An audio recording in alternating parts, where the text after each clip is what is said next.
So, like, how are you guys for your, what do you call it? The independent, the Honduras, This is Prospera, is the special economic Prospera, zone. the special administrative zone. Are you guys using crypto to fund everything, to do the transactions? Don't get into anything you don't want people knowing about. We were renting an office there. CEO made them take USDC for payment because it was like, come on, guys, you're gonna be this edgy zone and not take crypto. But ultimately, right now, nothing is required for crypto in the special economic zone. I've been talking to Mike Sin from the Cure DAO, and he and I are interested in possibly creating a sort of alternative to the FDA that's based there. That's one of the beautiful things about Prospera is that if you have a regulatory system that has been approved someplace else, or even one that hasn't been approved someplace else, you can put it to the council and they can vote to whether or not to accept it. And if it passes, then that's law for the case of your company in that jurisdiction. And so there's a banker right there now who took a proposed banking regulatory system from the bank of someone from the Bank of England. It never got approved, but he really liked it, and he used that as the basis for his own banking system. He got approved from Prospera, and I think the harder part is to now get acceptance from Swift. Those are the people that really matter at the end of the day, is can you connect to the other banks or not? It sounds like he's making progress, and it's exciting to maybe apply that to biomedical concepts and prove that it is possible to have a system that is faster, more responsive, yet still accountable at the end of the day to just get things rolling down there. And so it seems like there's a good chance if this economic zone survives the next 10 or 20 years, that it will become a huge hotspot for medical tourism. There already was this stem cell clinic operating down there, mostly injecting exosomes, which I guess are like harvested from the placenta during some births, and then they like multiply them, and then they can inject them into sites that need regeneration. And so it was a lot of athletes and aging people Yep. flying down from the United States and Canada to visit this clinic down there. That's what But Chipsa does. Some of that they regrew. I saw some Instagram posts about somebody regrew a thumb. I have not seen entire body parts being regrown, but it's infuriating to see that it seems like it's working. And then, like, why is this not available in the United States? At the end of the day, what is going on? And it's just the people who are already making a ton of money in the existing system don't want anything to be changed. That's the Right. reality of it. So what if you were in this special economic zone, like coming up with what you think would be the best variants? Because clearly, like you support some sort of regulation.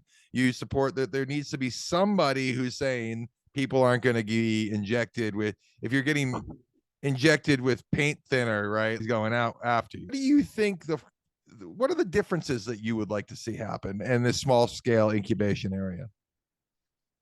I think part of it, there needs to be more of a gradient of risk tolerance. Some people are Mhm. okay with doing it when nobody's done it, or when 5 people have done it, or 500 people have done it. And so having a more high resolution system for not just it's been approved or not approved, that needs to happen. There needs to be a separation between safety and efficacy, right? That has been part of the problem with the FDA, is that they used to just be safety and then they moved on to efficacy, but efficacy is such a depends on the situation. And then it pigeonholes you into one certain use case, and so that I think is also problematic. And then lastly, I would say that there needs to be data collection that's going on in perpetuity, rather than Mm. just we did a 6-month study and nobody died, great.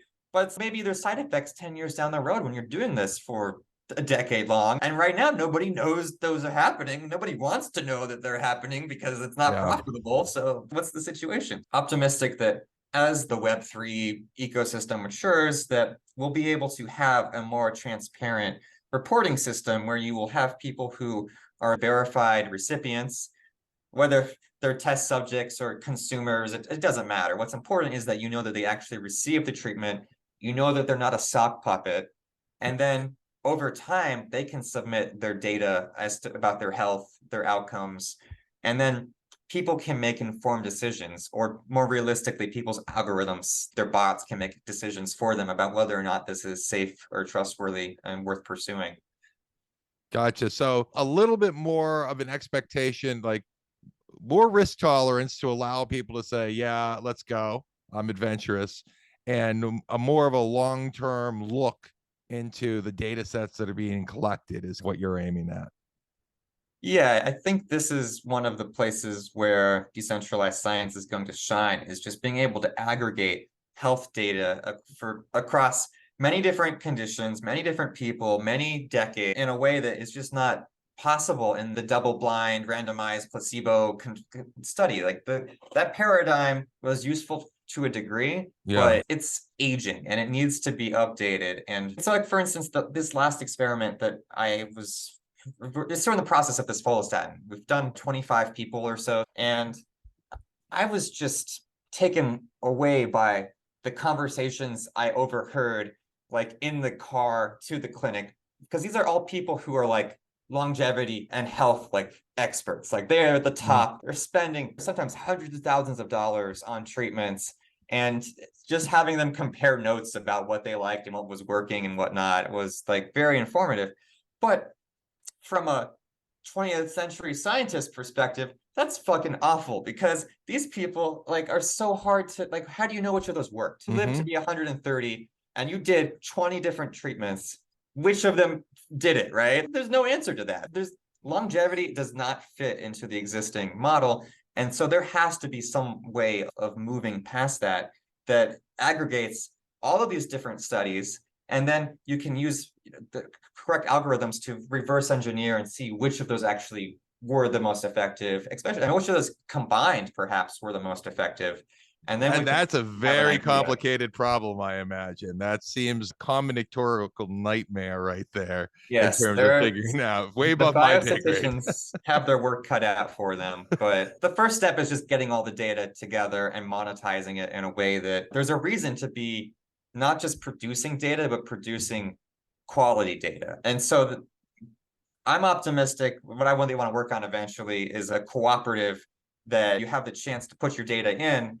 And there's this assumption that like the things that work out well, we're going to go get do big buy orders for it and secure access to it for many years. And then you're in a position where if someone's faking their data, you're potentially screwing over everybody in that group, I right? was certainly running through my head because garbage in, garbage out, right?